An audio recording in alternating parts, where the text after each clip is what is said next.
श्री गौतम सिंघल जी, श्री कमलदीप सिंह जी मान GA2DC, श्री शुभम अग्रवाल जी IPS, Shri Vijay पैल जी ਅਤੇ ਹੋਰ ਜੋ ਪਤਵੰਤੇ ਸੱਜਣ ਇੱਥੇ ਹਾਜ਼ਰ ਆਏ ਨੇ, ਮੈਂ ਸਭ ਦਾ ਜੀ ਆਇਆਂ ਨੂੰ ਕਹਿਣਾ, ਸਭ ਦਾ ਧੰਨਵਾਦ ਵੀ ਕਰਦਾ ਕਿ ਉਹਨਾਂ ਨੇ ਆਪਣਾ ਕੀਮਤੀ ਸਮਾਂ ਕੱਢ ਕੇ ਇਸ ਪ੍ਰੋਗਰਾਮ ਵਿੱਚ ਸ਼ਿਰਕਤ ਕੀਤੀ ਹੈ। ਮੈਂ ਆਪ ਜੀ ਦੇ ਸਨਮੁਖੇ ਦੱਸਣਾ ਚਾਹੁੰਦਾ ਕਿ ਇਹ ਜੋ ਵਿਜੀਲੈਂਸ ਅਵੇਅਰਨੈਸ ਵੀਕ ਮਨਾਇਆ ਜਾਂਦਾ ਹੈ, ਆਲ ਇੰਡੀਆ ਪੱਧਰ ਤੇ ਆਪਣੇ ਸਾਰੇ ਦੇਸ਼ ਵਿੱਚ ਹੀ ਮਨਾਇਆ ਜਾਂਦਾ ਹੈ। ਇਸ ਬਾਰੇ 27 ਅਕਤੂਬਰ ਤੋਂ ਲੈ ਕੇ 2 ਨਵੰਬਰ ਤੱਕ ਇਸ ਦਾ ਸਮਾਂ ਰੱਖਿਆ ਗਿਆ। ਇਹ ਸਮਾਂ ਰੱਖਣ ਦਾ ਵੀ ਇੱਕ ਖਾਸ ਮਕਸਦ ਹੈ ਕਿ 31 ਅਕਤੂਬਰ ਨੂੰ ਸਰਦਾਰ ਵੱਲਭ ਭਾਈ ਪਟੇਲ ਜੀ ਦਾ, ਦੇਸ਼ ਦੇ ਪਹਿਲੇ ਗ੍ਰਹਿ ਮੰਤਰੀ, ਉਹਨਾਂ ਦਾ ਜਨਮ ਦਿਨ ਵੀ ਵਿੱਚ ਆਉਂਦਾ ਹੈ। ਵੱਲਭ ਭਾਈ ਪਟੇਲ ਜੀ ਨੂੰ ਇੱਕ ਲੋਕ ਪੁਰਸ਼ ਵਾਂਗੂ, ਇੱਕ ਸੱਚ ਦੇ ਪਹਿਰਾ ਦੇਣ ਵਾਲੇ ਵਿਅਕਤੀ ਵਜੋਂ ਜਾਣਿਆ ਜਾਂਦਾ ਸੀ। ਇਸ ਲਈ ਇਹ ਜਿਹੜਾ ਵਿਜੀਲੈਂਸ ਵੀਕ ਵੀ ਉਹਨਾਂ ਦੇ ਜਨਮ ਦਿਨ ਨੂੰ ਸਮਰਪਿਤ ਕਹਿ ਲਓ, ਜਾਂ ਉਹਨਾਂ ਦੇ ਜਨਮ ਦਿਨ ਦੇ ਸੰਬੰਧ ਦੇ ਵਿੱਚ ਹੀ, ਉਹਨਾਂ ਦਿਨਾਂ ਦੇ ਵਿੱਚ ਹੀ ਰੱਖਿਆ ਜਾਂਦਾ। ਕੋਈ ਵੀ ਦੇਸ਼ ਜਿਹੜਾ ਤਰੱਕੀ ਕਰਦਾ ਹੈ, ਉਹਦੇ ਵਿੱਚ ਸਭ ਤੋਂ ਪਹਿਲਾਂ ਇਮਾਨਦਾਰੀ ਸਭ ਤੋਂ ਜ਼ਰੂਰੀ ਹੁੰਦੀ ਹੈ। ਜਿਹੜੇ ਵੀ ਦੇਸ਼ਾਂ ਦੇ ਵਿੱਚ ਉੱਥੋਂ ਦੇ ਨਾਗਰਿਕ ਇਮਾਨਦਾਰ ਨੇ, ਭ੍ਰਿਸ਼ਟਾਚਾਰ ਰਹਿਤ ਨੇ, ਉਹ ਦੇਸ਼ ਹਮੇਸ਼ਾ ਤਰੱਕੀ ਦੀ ਰਾਹ ਤੇ ਜਾਂਦੇ ਨੇ। ਸਾਡੇ ਬੱਚੇ ਵੀ ਪੜ੍ਹ ਲੈ ਕੇ ਬਾਹਰ ਨੂੰ ਇਸ ਕਰਕੇ ਜਾਂਦੇ ਨੇ ਕਿਉਂਕਿ ਉੱਥੋਂ ਦਾ ਸਿਸਟਮ ਇਹੋ ਜਿਹਾ ਹੈ, ਲੋਕ ਇਮਾਨਦਾਰ ਨੇ, ਸਮੇਂ ਸਿਰ ਟੈਕਸ ਦਿੰਦੇ ਨੇ, ਹਰੇਕ ਕੰਮ ਇਮਾਨਦਾਰੀ ਨਾਲ ਕਰਦੇ ਨੇ, ਤੇ ਉਹਨਾਂ ਦੇ ਜਿਹੜੇ ਦੇਸ਼ ਨੇ ਤਰੱਕੀ ਕਰਦੇ ਨੇ। ਇਸ ਕਰਕੇ ਸਾਡੇ ਬੱਚਿਆਂ ਦਾ ਵੀ ਪੜ੍ਹਾਈ ਕਰਨ ਤੋਂ ਬਾਅਦ ਵੀ ਬਾਹਰ ਜਾਣ ਦਾ ਰੁਝਾਨ ਹੈ, ਜਾਂ ਭ੍ਰਿਸ਼ਟਾਚਾਰ ਫੈਲਾਉਂਦਾ ਹੈ, ਉਸ ਨੂੰ ਨੱਥ ਪਾਉਣੀ, ਉਹਨਾਂ ਦੇ ਖਿਲਾਫ ਮੁਕੱਦਮੇ ਦਰਜ ਕਰਨੇ, ਇਹ ਵਿਜੀਲੈਂਸ ਦਾ ਮੁੱਖ ਮਕਸਦ ਸੀ, ਤਾਂ ਕਿ ਇਸ ਦੇ ਨਾਲ ਇਮਾਨਦਾਰੀ ਪੈਦਾ ਹੋਵੇ, ਭ੍ਰਿਸ਼ਟਾਚਾਰ ਖਤਮ ਹੋਵੇ ਅਤੇ ਦੇਸ਼ ਤਰੱਕੀ ਦੀ ਰਾਹ ਤੇ ਜਾਵੇ। ਪਰ ਇਸ ਵਿਭਾਗ ਦੀ ਸਫਲਤਾ ਲੋਕਾਂ ਦੀ ਮਾਨਸਿਕਤਾ ਨਾਲ ਜੁੜੀ ਹੈ। ਜੇ ਲੋਕ ਦਿਲੋਂ ਵਿਜੀਲੈਂਸ ਵਿਭਾਗ ਦੀ ਮਦਦ ਕਰਨਗੇ ਤਾਂ ਹੀ ਭ੍ਰਿਸ਼ਟਾਚਾਰ ਮੁਕਤ ਆਪਾਂ ਪੰਜਾਬ ਨੂੰ ਬਣਾ ਸਕਦੇ ਹਾਂ, ਭਾਰਤ ਨੂੰ ਬਣਾ ਸਕਦੇ ਹਾਂ। ਜਿੰਨਾ ਚਿਰ ਆਮ ਲੋਕ ਜਾਗਰਤ ਨਹੀਂ ਹੋਣਗੇ, ਉਹਨਾਂ ਚਿਰ ਇਸ ਵਿਭਾਗ ਦੀ ਵੀ ਕੋਈ ਬਹੁਤੀ ਅਹਿਮੀਅਤ ਨਹੀਂ ਰਹੇਗੀ, ਕਿਉਂਕਿ ਇਸ ਦੇ ਵਿੱਚ ਆਮ ਪਬਲਿਕ ਦਾ ਸਾਥ ਦੇਣਾ ਬਹੁਤ ਜ਼ਰੂਰੀ ਹੈ। ਸਾਡੀ ਮਾਨਸਿਕਤਾ ਵੀ ਇਸ ਤਰ੍ਹਾਂ ਦੀ ਬਣੀ ਹੈ ਕਿ ਜਦੋਂ ਵੀ ਕੋਈ ਸਰਕਾਰੀ ਕੰਮਕਾਜ ਕਿਸੇ ਵੀ ਦਫ਼ਤਰ 'ਚ ਅਸੀਂ ਜਾਂਦੇ ਹਾਂ, ਹਰੇਕ ਦੇ ਮਨ ਵਿੱਚ ਇਹੋ ਗੱਲ ਬਣੀ ਹੁੰਦੀ ਹੈ ਕਿ ਅਸੀਂ ਸ਼ਾਰਟਕਟ ਰਸਤਾ ਅਪਣਾਈਏ। ਜੇ ਕਿਸੇ ਕੰਮ ਤੇ 10 ਦਿਨ ਲੱਗਣੇ ਨੇ, ਤੇ ਉਹ ਸਾਡੀ ਕੋਸ਼ਿਸ਼ ਇਹ ਹੁੰਦੀ ਹੈ ਵੀ ਮੇਰਾ ਕੰਮ ਤਾਂ ਅੱਜ ਹੀ ਹੋਣਾ ਚਾਹੀਦਾ ਹੈ।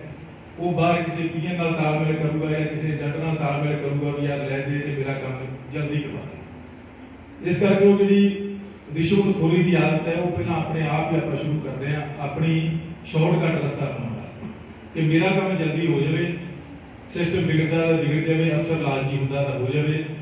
ਇਸ ਕਰਕੇ ਸਭ ਤੋਂ ਪਹਿਲਾਂ ਅਸੀਂ ਆਪ ਦੀ ਮਾਨਸਿਕਤਾ ਬਦਲਣੀ ਪਏਗੀ। ਜਿੰਨਾ ਚਿਰ ਅਸੀਂ ਆਪਣੇ ਆਪ ਨੂੰ ਖੁਦ ਇਸ ਵਾਲੇ ਪਾਸੇ ਨਹੀਂ ਢਾਲਦੇ ਕਿ ਨਾ ਹੀ ਮੈਂ ਰਿਸ਼ਵਤ ਦੇਣੀ ਹੈ ਤੇ ਨਾ ਹੀ ਕਿਸੇ ਨੂੰ ਦੇਣੀ ਹੈ, ਅਫਸਰਾਂ ਦੇ ਮਨ ਵਿੱਚ ਇਹ ਗੱਲ ਪੈ ਜਾਏ ਕਿ ਅਸੀਂ ਬਿਨਾਂ ਰਿਸ਼ਵਤ ਦੇ ਪਾਰਦਰਸ਼ਤਾ ਨਾਲ ਕੰਮ ਕਰਾਂਗੇ, ਉਦੋਂ ਤੱਕ ਸਾਡਾ ਇਸ ਸਮਾਜ ਨਹੀਂ ਸੁਧਰ ਸਕਦਾ। ਅੱਜ ਦਾ ਵੀ ਸਮਾਗਮ ਜੋ ਹੈ, ਇਹ ਹਫ਼ਤਾ ਜੋ ਮਨਾਇਆ ਜਾਂਦਾ ਹੈ, ਹਰੇਕ ਸਾਲ ਲੋਕਾਂ ਨੂੰ ਜਾਗਰਤ ਕਰਨ ਲਈ ਹੀ ਮਨਾਇਆ ਜਾਂਦਾ ਹੈ, ਕਿਉਂਕਿ ਲੋਕਾਂ ਦੇ ਵਿੱਚ ਹਾਲੇ ਵੀ ਪੂਰੀ ਜਾਗਰਤੀ ਪੂਰੇ ਤੌਰ ਤੇ ਹਾਲੇ ਤੱਕ ਨਹੀਂ ਹੋਈ। ਇਸ ਕਰਕੇ ਭਾਰਤ ਸਰਕਾਰ ਵੱਲੋਂ, ਪੰਜਾਬ ਸਰਕਾਰ ਵੱਲੋਂ ਹਰੇਕ ਸਾਲ ਹੀ ਇਹ ਇੱਕ ਹਫ਼ਤੇ ਦਾ ਜਿਹੜਾ ਉਪਰਾਲਾ ਕੀਤਾ ਜਾਂਦਾ ਹੈ, ਲੋਕਾਂ ਨੂੰ ਜਾਗਰਤ ਕਰਨ ਲਈ ਹੀ ਬਣਾਇਆ ਜਾਂਦਾ ਹੈ। ਮੈਂ ਆਪ ਸਭ ਜੀ ਨੂੰ ਦੱਸਣਾ ਚਾਹੁੰਦਾ ਕਿ ਵਿਜੀਲੈਂਸ ਵਿਭਾਗ ਦੇ ਵਿੱਚ ਕੋਈ ਵੀ ਸਰਕਾਰੀ ਅਧਿਕਾਰੀ, ਕਰਮਚਾਰੀ ਤੁਹਾਡੇ ਕੋਲ ਜਾਇਜ਼ ਕੰਮ ਦਾ ਕੋਈ ਪੈਸਾ ਮੰਗਦਾ ਹੈ, ਰਿਸ਼ਵਤ ਮੰਗਦਾ ਹੈ, ਤਾਂ ਉਸ ਦੇ ਲਈ ਤੁਸੀਂ ਵਿਜੀਲੈਂਸ ਵਿਭਾਗ ਦੇ ਨਾਲ ਤਾਲਮੇਲ ਕਰੋ। ਉਸ ਭ੍ਰਿਸ਼ਟ ਅਧਿਕਾਰੀ ਨੂੰ ਫੜਾਉਣ ਦੇ ਵਿੱਚ ਸਾਡੀ ਮਦਦ ਕਰੋ, ਤਾਂ ਹੀ ਇਹ ਭ੍ਰਿਸ਼ਟਾਚਾਰ ਨੂੰ ਨੱਥ ਪਏਗੀ। ਜਦੋਂ ਵੀ ਅਸੀਂ ਇਸ ਗੱਲ ਤੋਂ ਡਰ ਜਾਂਦੇ ਹਾਂ ਕਿ ਮੈਂ ਫਲਾਣੇ ਅਫਸਰ ਨੂੰ ਜੇ ਫੜਾਤਾ मेरी दुश्मनी पै जाएगी ਜਾਂ मेरा काम रुक जाएगा, अजिहा कुछ भी नहीं होंदा। जिन्ना चਿਰ ਤੁਸੀਂ ਜਾਗਰੂਕ नहीं ਹੋਵੋਗੇ, ਦਲੇਰ नहीं ਹੋਵੋਗੇ, उन्ना चਿਰ ਇਹ ਭ੍ਰਿਸ਼ਟਾਚਾਰ इदां ही चलता रहेगा ਤੇ ਇਸੇ ਤਰ੍ਹਾਂ ਹੀ ਤੁਸੀਂ ਦਫ਼ਤਰਾਂ ਦੇ ਵਿੱਚ ਖੱਜਲ-ਖੁਆਰ ਹੁੰਦੇ ਰਹੋਗੇ, ਸਰਕਾਰੀ ਕੰਮਾਂ ਦੇ ਵਿੱਚ ਤੁਹਾਡੇ ਵਾਧਾ ਪੈਂਦੀ ਰਹੇਗੀ ਤੇ ਜੇ ਇਸ ਨੂੰ ਇਸ ਸੱਚੇ ਢੰਗ ਨਾਲ ਕਰਨਾ ਤਾਂ ਤੁਹਾਨੂੰ ਵੀ ਇਸ ਦੇ ਵਿੱਚ ਪੂਰਾ ਯੋਗਦਾਨ ਪਾਉਣਾ ਪਏਗਾ। ਵਿਜੀਲੈਂਸ ਵਿਭਾਗ ਦੇ ਵਿੱਚ ਜੋ ਵੀ ਕੰਮ ਕੀਤਾ ਜਾਂਦਾ ਪਾਰਦਰਸ਼ਤਾ ਨਾਲ ਕੀਤਾ ਜਾਂਦਾ, ਕਿਸੇ ਤਰ੍ਹਾਂ ਦੀ ਵੀ ਇਸ ਦੇ ਵਿੱਚ ਕੋਈ ਓਲਾ ਨਹੀਂ ਹੁੰਦਾ, ਕੁਝ ਵੀ ਨਹੀਂ ਹੁੰਦਾ। ਪੱਕੇ ਸਬੂਤਾਂ ਦੇ ਤਹਿਤ ਤੁਸੀਂ ਕਿਸੇ ਵੀ ਅਧਿਕਾਰੀ ਦੇ ਅਫਸਰ ਦੇ ਖਿਲਾਫ ਕੰਪਲੇਂਟ ਕਰ ਸਕਦੇ ਹੋ। ਉਹ ਮਾਹੌਲ ਦੇ ਮੁਤਾਬਕ ਜੇ ਉਸ ਨੂੰ ਰੰਗੇ ਹੱਥੀਂ ਫੜਿਆ ਗਿਆ ਤੇ ਰੰਗੇ ਹੱਥੀਂ ਫੜਿਆ ਜਾਏਗਾ, ਨਹੀਂ ਤਾਂ ਉਸ ਤੋਂ ਇਲਾਵਾ ਟੋਲ ਫ੍ਰੀ ਸ਼ਿਕਾਇਤ ਵੀ ਸਾਡੇ ਮੁੱਖ ਦਫ਼ਤਰ ਨੂੰ ਕੀਤੀ ਜਾ ਸਕਦੀ ਹੈ। 1800 1800 1000 ਸਾਡਾ ਟੋਲ ਫ੍ਰੀ ਨੰਬਰ ਹੈ। ਫਾਜ਼ਿਲਕਾ ਦੇ ਵਿੱਚ मेरा नंबर 95 929 13 233 है। किसी को भी कोई जरूरत पैंती है साडे नाल तालमेल किया जा सकता है। विजिलेंस का काम सिर्फ रंगे हथी फड़ना ही नहीं, विजिलेंस का बहुत जिहड़ा घेरा है बहुत विशाल है। तुसी पिंडां दे विच शहरां दे विच जो भी सरकार वालों विकास कार्य हुंदे ने या जिहड़े भी काम दे विच सरकार का पैसा लग्या हुंदा है, चाहे वो सड़कां होण, गलियां नालियां होण, पुलां बन रही हैं, स्कूल की बिल्डिंग बन रही है, किसी तरह का भी कोई विकास कार्य जिस दे विच सरकार का पैसा यूज होया होवे ते तुहानूं ये महसूस हो रहा होवे कि ये पैसा जिहड़ा सही ढंग दे नाल नहीं लगाया जा रहा या इस दे विच कोई अफसरां वालों या ठेकेदारां वालों कोई बेनियमियां कीतियां जा रही हैं, उसकी शिकायत भी विजिलेंस विभाग को की जा सकती है। जे कोई अधिकारी कर्मचारी तुसीं ये देखते हो कि तनख्वाह तो इसकी 40-50 हज़ार है, पर इसने बहुत ज़्यादा जायदाद बनाई है, अपने वसीलियां तो बाद उसने जायदाद बनाई है, ਉਹਦੀ भी सबूतां से तुसीं शिकायत कर सकते हो। विजिलेंस विभाग उसकी इंक्वायरी करेगा, पड़ताल करेगा, पड़ताल तो बाद जो दोषी पाया जाता है तो उसके बाद मुकदमा भी दर्ज किया जाएगा। इसलिए मैं आप सब फिर बेनती करना, दरखास्त करना कि भारत को खुशहाल बनाने लई, देश को खुशहाल बनाने लई भ्रिष्टाचार खत्म करना सब तो जरूरी है। इस ਨੂੰ ਆਪਾਂ ਤਾਂ ਹੀ ਖਤਮ ਕਰ ਸਕਦੇ ਹਾਂ ਜੇ ਅਸੀਂ ਹੇਠਲੇ ਪੱਧਰ ਤੋਂ ਲੈ ਕੇ ਉੱਪਰਲੇ ਪੱਧਰ ਤੱਕ ਜਾਂ ਉੱਪਰਲੇ ਪੱਧਰ ਤੋਂ ਲੈ ਕੇ ਹੇਠਲੇ ਪੱਧਰ ਤੱਕ ਜੋ ਰਿਸ਼ਵਤਖੋਰੀ ਚੱਲਦੀ ਹੈ, ਭ੍ਰਿਸ਼ਟਾਚਾਰ ਚੱਲਦਾ ਹੈ, ਜੇ ਅਸੀਂ ਉਸ ਨੂੰ ਦਲੇਰੀ ਦੇ ਨਾਲ ਬੰਦ ਕਰਨ ਦੀ ਕੋਸ਼ਿਸ਼ ਕਰਾਂਗੇ, ਵਿਜੀਲੈਂਸ ਵਿਭਾਗ ਦੀ ਮਦਦ ਕਰਾਂਗੇ, ਤਾਂ ਹੀ ਦੇਸ਼ ਤਰੱਕੀ ਕਰੇਗਾ। मैं आप जी को फिर बेनती करांगा कि कोई भी अधिकारी कर्मचारी, सरकारी कर्मचारी जो तनख्वाह सरकार तो लेता है वो अपने अहुदे की दुर्वरतों कर रहे हैं या जायज़ काम करने लिए भी किसी को खजल खुआर कर रहे हैं, तो विजिलेंस विभाग के नाल राबता कायम किया जाए, उसके लिए तुहाडी पूरी मदद की जाएगी, आप जी को इंसाफ दिलाया जाएगा। जय हिंद। जो सिस्टम है ये शुरू तो ठीक नहीं चल रहा या इसमें सुधार की लोड़ है, तो वो सब तो बड़ा जो योगदान होता है वो सब तो बड़ा आम पब्लिक का, नागरिक का होता है। जिन्ना चਿਰ आम जनता पब्लिक इसका साथ ना देगी उन्ना चਿਰ आप भ्रिष्टाचार खत्म नहीं कर सकते, रिश्वतखोरी खत्म नहीं कर सकते। विजिलेंस विभाग की बनाने की जरूरत क्यों पई? 1947 में देश आजाद होया, उस तो बाद 1955 ਦੇ ਵਿੱਚ ही एंटी करप्शन सोसाइटियां ने जन्म लेना शुरू करता, क्योंकि थोड़े सालों के विच ही उन्होंने देखा कि कुछ भ्रिष्ट अफसर या कुछ नेतावां वालों बेनियमियां करनियां शुरू कर दियां सी, ते उस वेले जिहड़े जागरूक लोग सी उन्होंने एंटी करप्शन सोसाइटियां बनाउणियां शुरू कीतियां, जिस दे मद्देनज़र 1967 ਦੇ ਵਿੱਚ विजिलेंस डिपार्टमेंट बनाया गया ਤੇ 1972 ਦੇ ਵਿੱਚ ਇਸ ਦੀ ਸ਼ੁਰੂਆਤ ਹੋਈ, ਜਿਹਦੇ ਵਿੱਚ ਪੰਜਾਬ ਵਿੱਚ ਵੀ ਵਿਜੀਲੈਂਸ ਡਿਪਾਰਟਮੈਂਟ ਬਣਾਇਆ ਗਿਆ। ਵਿਜੀਲੈਂਸ ਦਾ ਡਿਪਾਰਟਮੈਂਟ ਦਾ ਮੇਨ ਮਕਸਦ ਇਹ ਸੀ ਜੋ ਭ੍ਰਿਸ਼ਟ ਕਰਮਚਾਰੀ, ਅਧਿਕਾਰੀ ਕਿਸੇ ਵੀ ਸਰਕਾਰੀ ਕੰਮ ਦੇ ਵਿੱਚ ਕੋਈ ਵੀ ਕੰਮ ਕਰਨ ਤੋਂ ਪਹਿਲਾਂ ਜਾਂ ਕੋਈ ਵੀ ਜਾਇਜ਼ ਕੰਮ ਕਰਨ ਦੇ ਲਈ ਉਹ ਰਿਸ਼ਵਤ ਚਾਹੁੰਦਾ ਕਿ ਅਗਰ ਤੁਸੀਂ ਕਹੋਗੇ ਤਾਂ ਸਾਰਿਆਂ ਨੂੰ ਵੈਲਕਮ ਹੈ ਕਿ ਤੁਸੀਂ ਮੇਰੇ ਦਫ਼ਤਰ ਤੇ ਆ ਕੇ थोड़े परिवार के मेंबर थोड़े जो भी कंटेक्ट है कोई मेरे को प्रिंसिपल साहब हाजिरीन और डियर स्टूडेंट्स, ਸਭ ਤੋਂ ਪਹਿਲਾਂ ਮੈਂ ਸਾਰਿਆਂ ਨੂੰ ਰਿਕਵੈਸਟ ਕਰਦਾ ਕਿ ਮਾਸਕ ਆਪਣਾ ਨੱਕ ਦੇ ਉੱਪਰ ਤੱਕ ਪਾ ਕੇ ਰੱਖਣਾ, ਜੇ ਨਹੀਂ ਪਾਇਆ ਉਦੋਂ ਪਾ ਲਓ। ਹੁਣ ਜਦੋਂ ਸਿਰਫ ਤੁਸੀਂ ਬੋਲਣਾ ਹੈ और जो कुछ खाना है सिर्फ उसे मास्क लगाना है, नहीं तो मास्क पा के रखना है। एक जिम्मेवार नागरिक के तौर पे जो इंस्ट्रक्शन है गवर्नमेंट दिया उन्होंने सीरियसली लेना है। ये बीमारी कोई छोटी बीमारी नहीं है, पूरी दुनिया को खड़ा कर देता है, इसको बहुत सीरियसली लेना है। अगर तुम जिम्मेवार नागरिक हो तो अज तो बाद हम तो बाद इस जरूर इंश्योर करना कि तुम थोड़े मास्क पाया हो, घर तो बाहर होता और मास्क पाना तो नक तक जरूर आओ, अगर तक है मास्क ला के रख दो, कोई फायदा नहीं। Thank you very much.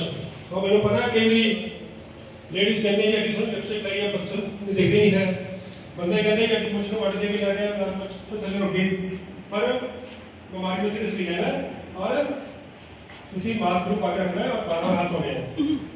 चलो राइट, मैं तो एश्योर करता कि तुसी बहुत लकी हो। आज का तुसी जो लेसन है, जो इंटरेक्टिव सेशन है, उन्होंने अच्छा लगेगा और दोनों एक जानकारी मिलेगी जो दोनों शायद पहला नहीं सी, और ये जानकारी तुसी अपने तक नहीं रखनी, ये तुसी आस-पास अपने जिन्ने भी बड़े साथी ने, जिन्ने भी थोड़े परिवारिक मेंबर ने, उन्हां तक तुसी ये जानकारी रखनी है। सेंट्रल विजिलेंस कमीशन ਵੱਲੋਂ ਨਾਗਰਿਕਾਂ ਲਈ ਦਿਆਨਤਦਾਰੀ ਦਾ ਸੰਕਲਪ,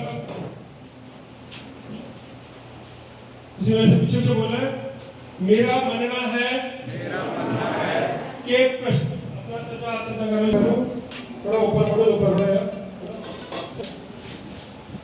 मेरा मानना है कि भ्रष्टाचार साडे देश की आर्थिक, राजनीतिक ते समाजिक प्रगति दे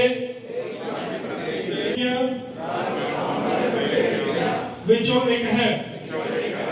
मैनू यकीन है कि भ्रष्टाचार के मुकम्मल खात्मे ਲਈ जिवें कि सरकार आम नागरिक बड़े बड़े हरमन प्यारे कमलजीत सिंह जी मान GATTC, शुभम अग्रवाल जी IPS, DJ बहल जी, साडे DSP साहब Rajkumar ji Sharma, municipal council president ते डिस्ट्रिक्ट प्रेसिडेंट BJP श्री स्टूडिया जी, कांग्रेस भर्ती कमेटी के प्रधान फाजिल सुरेंद्र कालड़ा जी, अकाली दल के प्रधान सवी काकपाल जी, साडे एक्स प्रेसिडेंट अनिल सिंह जी ते वक्-वक् समाज सेवी संस्थावां तो आए हुए बड़े ही अजीज पतवंते सज्जन ते बड़े ही फाजिलका नूं अगे जाण वाली साडी प्रेस ते जिहड़े भी नुमाइंदे इत्थे आए ने, उन्हां सारियां दा मैं तहे दिलों धन्नवाद करदा कि साडे वास्ते बड़ा ही प्रीशियस मोमेंट है।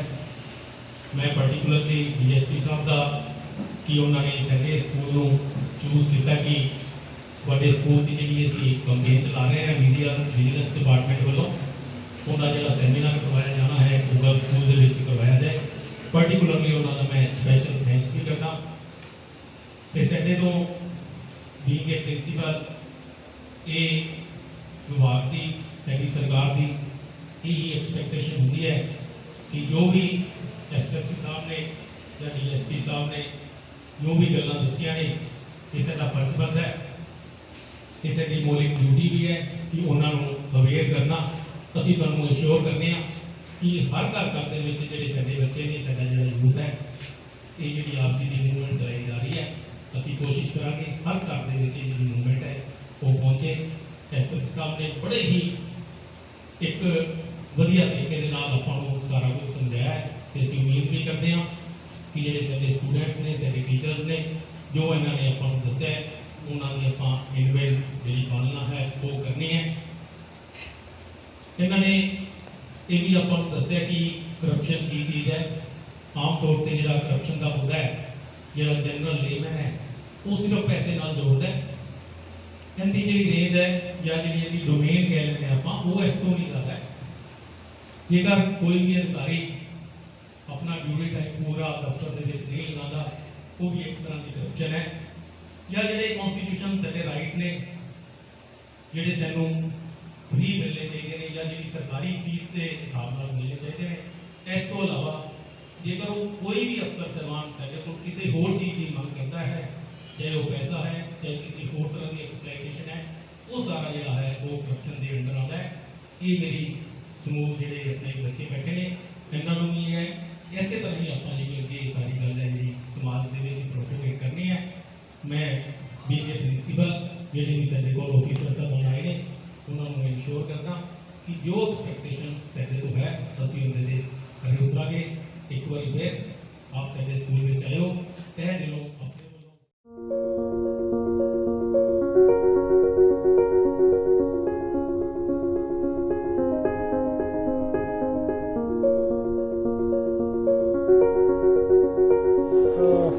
हर साल की तरह इस साल विजिलेंस अवेयरनेस वीक मनाया जा रहा है पूरे भारत देश के विच, जिसका मोटो है विजिलेंट इंडिया प्रॉस्परस इंडिया, चौकस भारत खुशहाल भारत। तो इस दिन साड़ी कोशिश है कि लोगों को वध तो वध दसीए कि विजिलेंस ब्यूरो जो पंजाब है वो की काम करती है, भ्रष्टाचार विरुद्ध की कार्रवाई करती है, कितना थानू कोई भी पब्लिक सर्वेंट तुसीं जाने हो कि पब्लिक ऑफिस में जाने हो कि थोड़े तो कोई भी पब्लिक सर्वेंट कोई भी सरकारी कर्मचारी अधिकारी थोड़े तो कोई रिश्वत की मांग करता है तो तुसी विजिलेंस ब्यूरो हर डिस्ट्रिक्ट के है विजिलेंस ब्यूरो यूनिट उत्थे जाकर रिपोर्ट कर सकते हो, या विजिलेंस ब्यूरो का हेल्पलाइन नंबर है 1800 उत्थे रिपोर्ट कर सकते हो। और तुसी यह मंच ख्याल रखना है कि रिश्वत लेना जुर्म है, रिश्वत देना भी जुर्म है, और तुसी खुद जुर्म के भागीदार नहीं होना, और तुसी अपने देश निर्माण में अपना सहयोग करना है। कोई भी भ्रष्ट अधिकारी या कर्मचारी कोई थोड़ी रिश्वत मांगता है उन्होंने खिलाफ रिपोर्ट करनी। भ्रष्टाचार का कोई भी मामला है, prevention of corruption act 1988 as amended by prevention of corruption amendment act 2018 के अधीन जो भी करप्शन का मामला है, थोड़े तो कोई भी रिश्वत मांगता है कि कोई सरकारी कर्मचारी या अधिकारी अपनी